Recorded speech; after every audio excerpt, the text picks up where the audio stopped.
নমস্কার বন্ধুরা, আজকে 19 এপ্রিল আগামী 48 ঘন্টাতে পশ্চিমবঙ্গের দক্ষিণবঙ্গের জেলাগুলোতে গরমের পরিমাণ অনেকটা পরিমাণের বৃদ্ধি হবে এবং সেক্ষেত্রে সমুদ্র তটীয় যেসব জেলাগুলো রয়েছে সেখানে আপনারা দমকা হাওয়া সমেত কিন্তু একটু ঝোড়ো বেগে হাওয়া দেখতে পারবেন এবং আকাশে কিন্তু বজ্রপাতও মোটামুটিভাবে একটু দেখতে পাওয়া যেতে পারে। এবার সেক্ষেত্রে উত্তরবঙ্গের জেলাগুলোতে এখন অব্দি বৃষ্টিপাত কিন্তু বৃদ্ধি হচ্ছে দেখা যেতে পারে এবং অন্যদিকে আকাশে মেঘও রয়েছে ভালো রকমভাবে এবং মোটামুটিভাবে বেশিরভাগ বৃষ্টিপাত তা আসামের উপরে রয়েছে এবং বাংলাদেশের যে উত্তর পূর্ব ভাগ রয়েছে যেখানে ময়মনসিংহের এরিয়াটা রয়েছে এবং মেঘালয়তে রয়েছে বৃষ্টিপাত এবং সাথে সাথে আমাদের যে ত্রিপুরার এরিয়া রয়েছে এর উপরে আকাশে মেঘ রয়েছে। অন্যদিকে বাংলাদেশের যে দক্ষিণ ভাগ রয়েছে সেখানে বৃষ্টিপাত তো নেই বললেই চলে ও অন্ততপক্ষে এখানে কিন্তু একটা দমকা হাওয়া আপনারা উপলব্ধি করতে পারবেন এবং সাথে সাথে ভালো গরম কিন্তু পশ্চিমবঙ্গের যে দক্ষিণ ভাগ রয়েছে সেরকমটাই উপলব্ধি হবে। ওভারঅলি কিন্তু যদি পশ্চিমবঙ্গের দক্ষিণ ভাগের কথা বলি সেখানে প্রায় 38 থেকে 39 ডিগ্রি টেম্পারেচার থাকতে পারে। আমাদের প্রায় 5 জেলাতে সেখানে হলুদ সতর্কবার্তা রয়েছে এবং বাকি যেসব জায়গাগুলো রয়েছে সেখানে 35 ডিগ্রির মতো তাপমাত্রা থাকবে। ওভারঅলি বাংলাদেশেও কিন্তু এরকম তাপমাত্রাই থাকবে আগামী 48 ঘন্টাতে। এবার যদি আমরা ওয়েদার সিস্টেমটা দেখার চেষ্টা করি কেন দক্ষিণবঙ্গে গরম রয়েছে বা ঝড়ো হাওয়ার মতো পরিস্থিতি তৈরি করতে পারে, সেক্ষেত্রে জিএফএস মডেল থেকে আমরা 925 হেক্টোপাস্কাল বা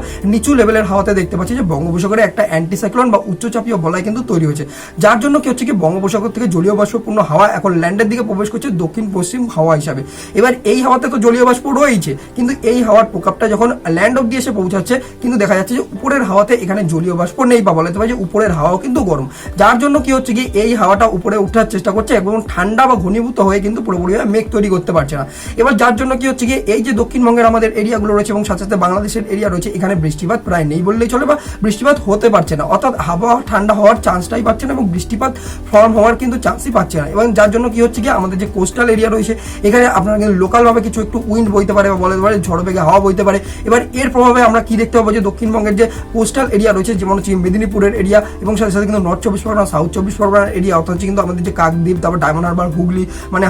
আর কি হাওড়ার এরিয়া এবং সাথে সাথে কলকাতার এরিয়া এবং তারপরে হচ্ছে গিয়ে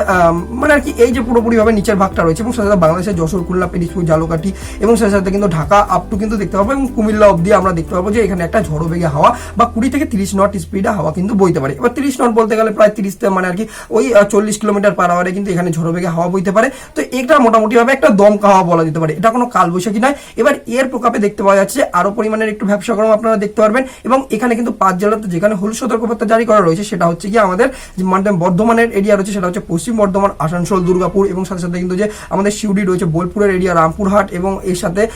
পুরুলিয়া বাঁকুড়া বীরভূমের যে এরিয়াগুলো রয়েছে এখানে আপনাদের জন্য হলুদ সতর্কবার্তা রয়েছে এবং এখানে গরম দিন বা লু বওয়ার মতো পরিস্থিতি কিন্তু তৈরি করবে এই গরম হাওয়াটাই। অন্যদিকে দেখা যাচ্ছে যে এই যে 925 হেক্টোপাস্কাল থেকে হাওয়া প্রবেশ করছে সেটাই কিন্তু একটু যখন উপরের দিকে যাওয়ার চেষ্টা করছে আমাদের তো তখন মানে আর কি বাংলাদেশের যে এরিয়া রয়েছে এবং সাথে সাথে মেঘালয়ের যে এরিয়া রয়েছে এখানে একটু ঘনীভূত হয়ে এখানে উপরের হাওয়াতের সাথে মিশে গিয়ে একটা লোকাল ভাবে কিন্তু বলা যেতে পারে যে এরিয়া ভিত্তিক কিন্তু একটা বৃষ্টিপাত সৃষ্টি করবে। এবার যার প্রভাব আমরা উত্তরবঙ্গে দেখতে পারবো এবং সাথে সাথে আসাম এবং বাংলাদেশের কিছুটা এরিয়াতে এবং ত্রিপুরার উপরে দেখতে পারবো। তো এক্ষেত্রে আমরা দেখতে পাচ্ছি যে আমাদের যে উত্তর আর কি বঙ্গের এরিয়া রয়েছে যেমন শিলিগুড়ির এরিয়া জলপাইগুড়ির এরিয়া এবং মানে আর কি কুচবিহারের এরিয়া রয়েছে ফালাকাটা দিনহাটা তারপর মাথাভাঙা শীতলকুচি এই এরিয়াগুলোতে আপনারা একটু বৃষ্টিপাত দেখতে পারবেন এবং আলিপুরদুয়ার কালিম্পং এই জায়গাগুলোতে দার্জিলিংয়ে মোটামুটি ভাবে একটু মেঘ রয়েছে এবং ঠান্ডার সময় বলতে পারে যে বজ্রপাত আপনারা উপলব্ধি করতে পারবেন। অন্যদিকে যে আমাদের মুর্শিদাবাদের এরিয়া রয়েছে বা নৈহাটির মতো এরিয়া রয়েছে বা বলতে পারে যে নদিয়ার এরিয়া রানাঘাট তারপর কৃষ্ণনগরের এরিয়া বহরমপুরের এরিয়া তো এই জায়গাগুলোতে বৃষ্টিপাত নেই বললেই চলে। কলকাতা হাওড়া হুগলি এই জায়গাগুলোতেও ফাঁকা রয়েছে মোটামুটি ভাবে উত্তাপের পরিমাণ বেশি থাকবে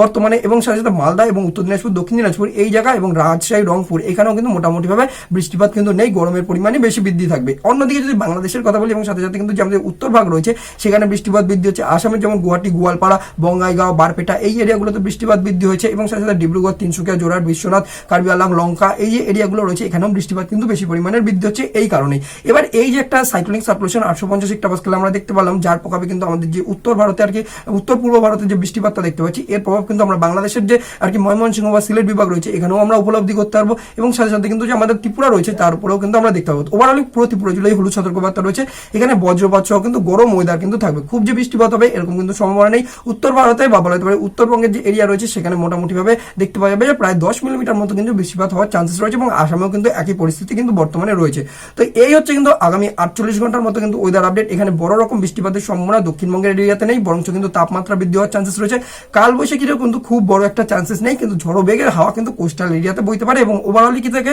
ওই 30 থেকে 40 কিলোমিটার পার আওয়ারে ঝড়ো বেগের দমকা হাওয়া ওভারঅলি পুরো পশ্চিমবঙ্গ জুড়ে কিন্তু বইবে এবং বাংলাদেশের দক্ষিণ ভাগ জুড়েও কিন্তু বইবে। তো বন্ধুরা ভিডিওটা আপনারা কোন জায়গা থেকে দেখছেন এবং আপনাদের জেলাতে কিরকম আর কি ওয়েদার কন্ডিশন রয়েছে বা আবহাওয়া রয়েছে সেটা অবশ্যই কমেন্ট বক্সে জানাবেন এবং গরম আপনারা কিরকম অনুভূত করছেন সেটাও লিখবেন কমেন্ট বক্সে। আর ভিডিও ভালো লাগলে অবশ্যই বন্ধুদের সাথে শেয়ার করতে ভুলবেন না। আর এরকম যদি আপনারা রেগুলার আবহাওয়া সম্পর্কিত আপডেট পেতে চান তাহলে আবহাওয়া দর্পণকে অবশ্যই ইউটিউবে সাবস্ক্রাইব করে নেবেন। তো বন্ধুরা দেখা হচ্ছে আপনার সাথে পরবর্তী আবহাওয়ার আপডেটের সাথে।